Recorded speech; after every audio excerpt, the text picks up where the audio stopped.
Got quite a few artillery. Got 5. So we've got 6 artillery. Let's maybe get numbers round. Let's go for maybe. Let's get 1. Let's get 1.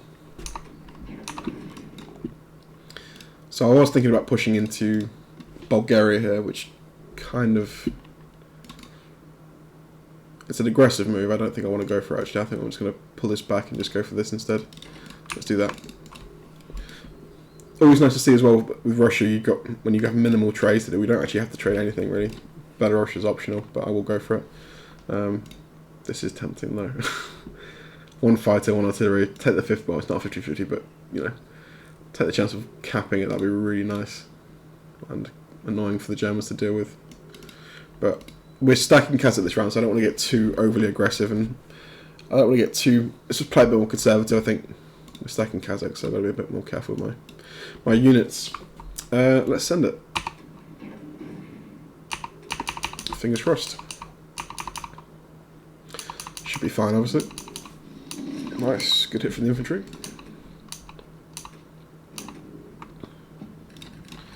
Okay, so West Russia.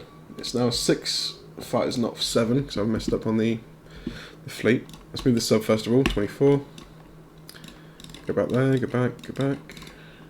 Okay, so we currently have 12, 13 with the artillery infantry. So that's 16. How's that look on the battle?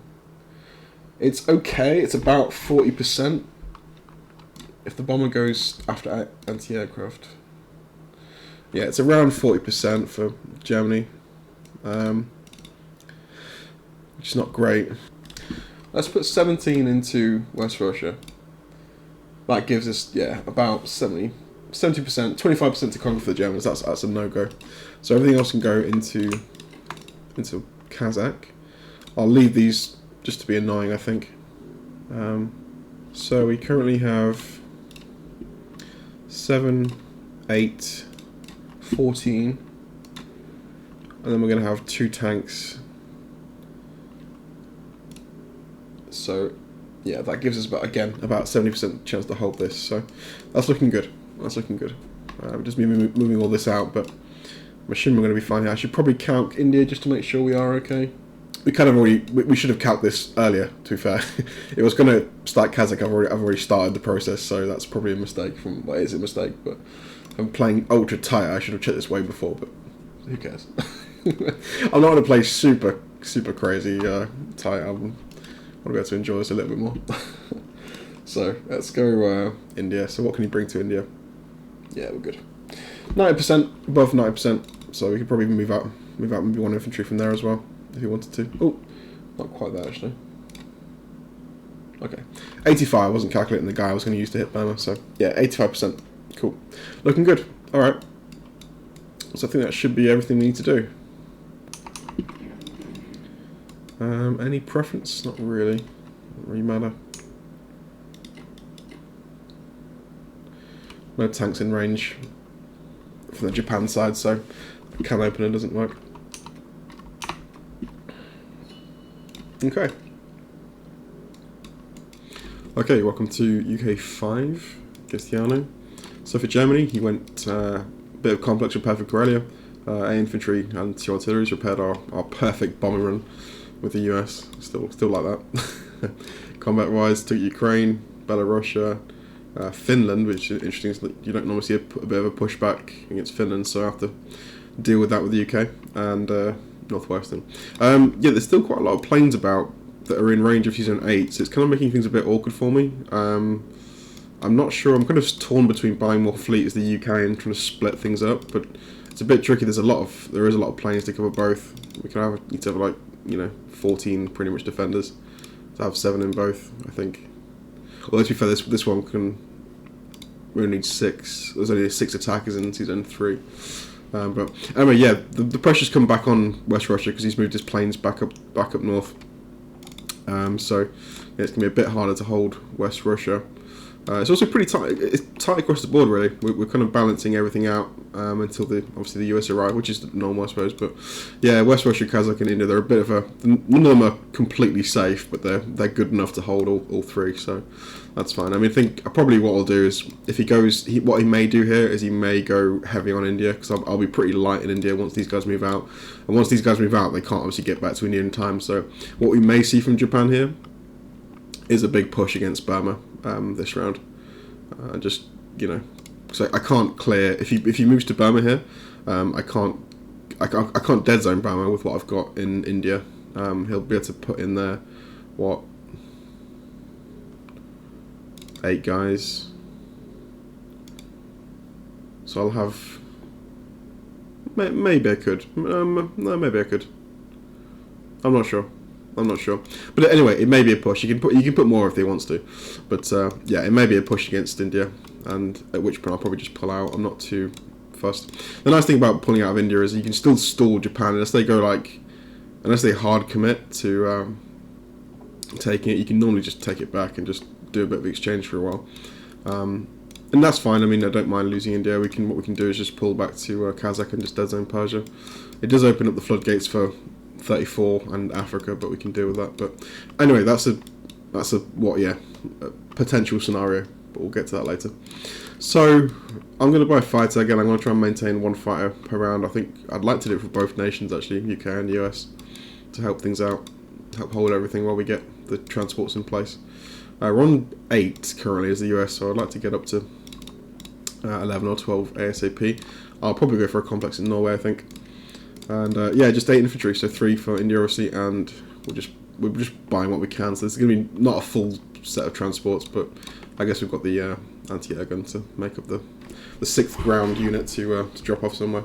Not a lot of combat, because as I said, I can't really hold 2 sea zones currently, so I'm just going to probably just go up to 3 for the time being. Let the US get a complex set up in Norway, and they can probably just drop some more fleet as we go. We can maybe drop a carrier, fly some planes in, and just slowly start building up to where we can comfortably control 2. So I'd like to probably have the UK maybe in Baltic or 8, so I can trade France and Northwestern maybe. Or if you're stacking it hard, maybe just go Baltic and trade the Baltic states and Northwestern, and the US can just safely sit in 3 and just build numbers and just push Germany out of Karelia, hopefully. That's the game plan anyway, so let's go for that. I do want to hit Burma this round with 3 planes, so clear that out. Nothing much I can hit everywhere else. We're just going to probably just clear. I don't want to use tanks to clear this. I've got planes nearby, so we're flying guys down. Actually, I've got tabs open for West Russia, Kazakh, and India. So we're going to be flying a few planes around here just to get things comfortable. So we've got 5 in India. 5 is actually okay. And I can have 10 infantry here. And there will be 10 infantry here. I guess, can we flex that a bit more? 1 less fighter in West Russia. Yeah, I'm playing around. Actually, no, we could do that, couldn't we? I think. Yeah, we could do that. I'll fly another one out of West Russia. So I've got some planes spare. We don't necessarily need to have all these planes on the carriers. As I said, there's 6 attackers to 3. So it's going to be 1, 2, 3, 4, 5, 6, 7 defenders if I pull all the planes out, which I probably won't do. I'll probably leave 1 of them on board, but we can fly at least 3 planes out of the sea zones here and just drop them into West Russia. So that frees up some planes to go south. We need probably 6 planes in West Russia is okay. All I'm calculating there is everything that's in West Russia now. So the numbers here won't change. It's 17 infantry and 6 planes gives us comfortable odds, I would say, 30%. Okay, so let's grab infantry. Do a bit of a double bombardment, and I can hit this with planes, a lot of planes. So let's do. That's proper overkill, but why not? I've got spare units. I'll drop everything else up. I'll drop the entire rest off into Norway. Yeah, as I said, once the US has got a complex up, we can start moving a bit freer once we can directly support, directly put fleet into the sea zone. I was worried then they went through the Baltic Sea, but no, they're fine. Okay, just kill the unit. Don't need to capture Burma. Oh, nice. Whoa, big hits. Whoa, nice. That was efficient. Alright, cool. So, in you go. So, 1, 2. Right, so now we have 6 planes in India. So that should free up maybe 1 more infantry. I don't really like... Well, I suppose they could come to 34, but there's a lot of planes in range. There is currently 4, 5... Yeah, there's 9 planes in range of a 1, 2, 3, 4, 5 fleet. So I would not recommend him going to 34. So I probably... Would I take that fight? It's not a great fight to take, to be fair. I'd rather just scare him off going there. I don't really want to risk UK fighters for taking out just a lot of just fleet from Japan. That doesn't seem great, but anyway. I'm going to go to 50. So it lets us set up. We on subs retreat? Nope. Go a bit further. 51 gives us a range of everything. Out of range of the destroyer, and we can maybe just, yeah, as I said, settle the subs into the sea zone. Okay, and we'll leave the obviously the anti-air gun for next round. Okay, 6 planes. We could move 1 more out actually. I'm just cagey about flying too much out of West Russia because yeah, 6 planes to India. I can take out probably comfortably. I can take out 1 guy. I'm not 2's not comfortable. So we've got a few reinforcements coming in to Kazakh. There is, to be fair, there is 8. Well, actually no, there's actually potentially 12 ground coming into in range of Kazakh. So we might not be able to hold this next round potentially. We'll see. Depends on what they trade. As I said, I like to keep fight numbers in West Russia high because I don't know what I'm going to be trading on the Russian front yet. On these 3, because Russia will have to do some trading here probably. So obviously I don't want to be taking out guys from here. The balancing act as the allies, it's always a tricky thing.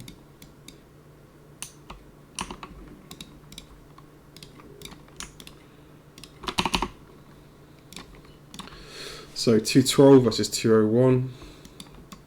Not looking too bad. Okay, we'll come back to round 5 US against Diano. Just before I start, actually, Diano actually jumped into Discord yesterday, just to let us know that he was watching, and yeah, he said he's actually in China right now, which is why the rounds are a bit. At least for me, you won't notice obviously, but yeah, it's been a bit slow this game, but that's totally fine. But yeah. So hi to Diano. I should probably ask you how I'm pronouncing your name. Is it like way off, or would you prefer the full name? I'll have to ask you that.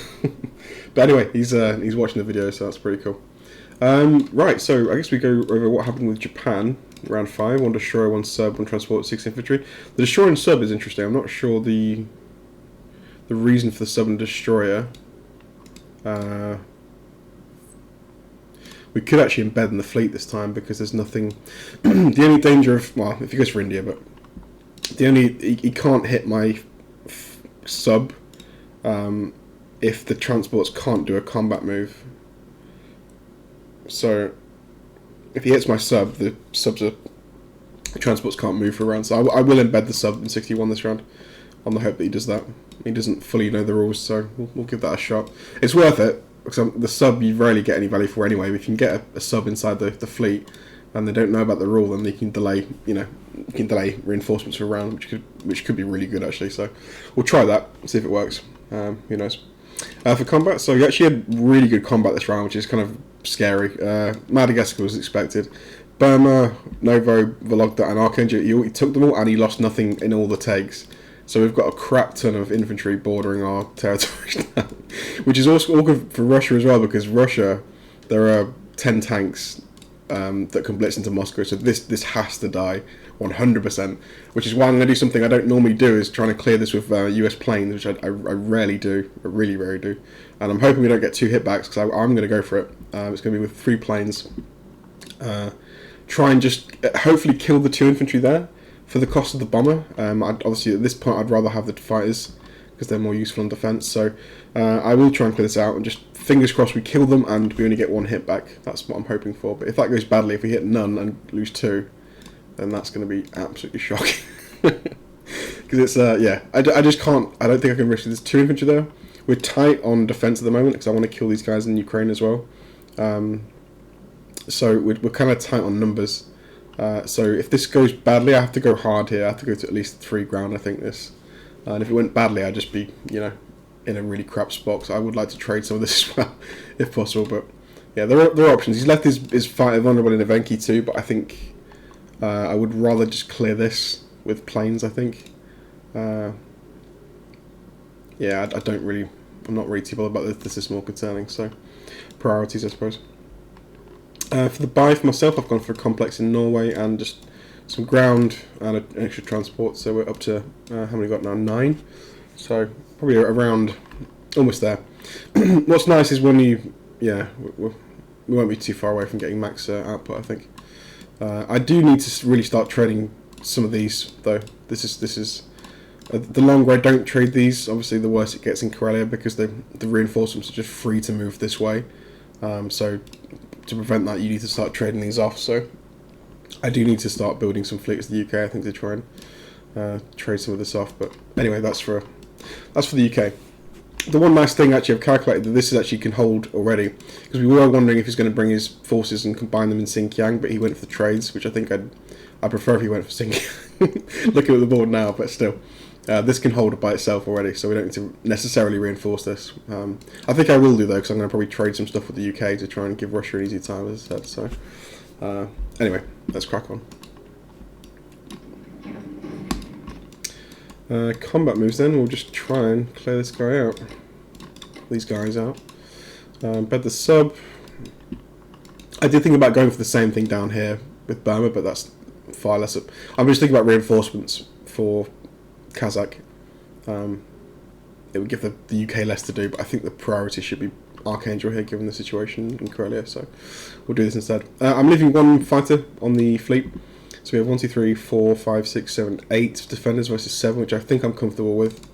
I'm not too concerned that it's going to cost them a lot of German planes to take this out.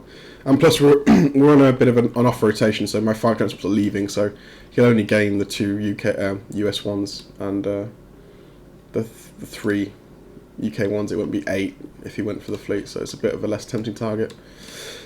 But anyway, yeah. That's probably actually all we're going to do. I didn't even calculate a 1-2 on Karelia this round. Like going all in with the US and then attacking with the Russians, but it's not quite there. It's not far off, it's about 30%, but it's just not realistic, unfortunately. Because he is quite low on infantry numbers, which what made me look at it, but it's not possible. Right, come on dice, don't screw me, just get 2 hits and 1 hit back. Okay, terrible. I hate that already. That's such a bad trade, dude. Fighters on attack. I'm not pushing forward on that. I'm not risking another fight. That's just too stupid. So let's go here. In fact, you can do this, can't you? Let's do that. It's better. It's not quite what I was looking for, but we suppose we have made this, a safer capture. Not quite worth the price I paid. If I got two infantry for 1 bomber and I cleared Arcade, I think that would have probably been worth it given the situation, but that was not worth it. But anyway, that was the risk I took. I'll accept my actions. Consequences of my actions. Alright, up we go to Norway. Put everything back. This destroyer. I'm kind of just trying to... I kind of want this destroyer down south, actually. I'm just thinking, the way he's put this transport here, it makes me think he's not going to go further. Because if you were going to go further, you'd probably support it with fleet. But because he's not done that, I think we should be fine. I think it's just going to move backwards, maybe to Australia, or he might even go for Africa, which would suck actually for me right now, but I would, yeah, that's more likely. So just to try and deter any sneaky hits, I might just go down to 23. So if he moves to 27, I can kill him. I'm going to put the Russian 728 so he can't land there. Also, if they destroy 23, I can move back to 8 as well, which I might need to do to support the... I might go for a harder UK fleet in round 6 to try and stay in 8 for a bit and have the Americans in season 3. Now they've got the complex, I can drop another, a carrier or some fighters or something. Yeah, okay, let's do that. So fingers crossed we can keep these going, moving any further. Alright, that should do it, I think, for us here. Anything else we've missed? I think we're good. So complex transports.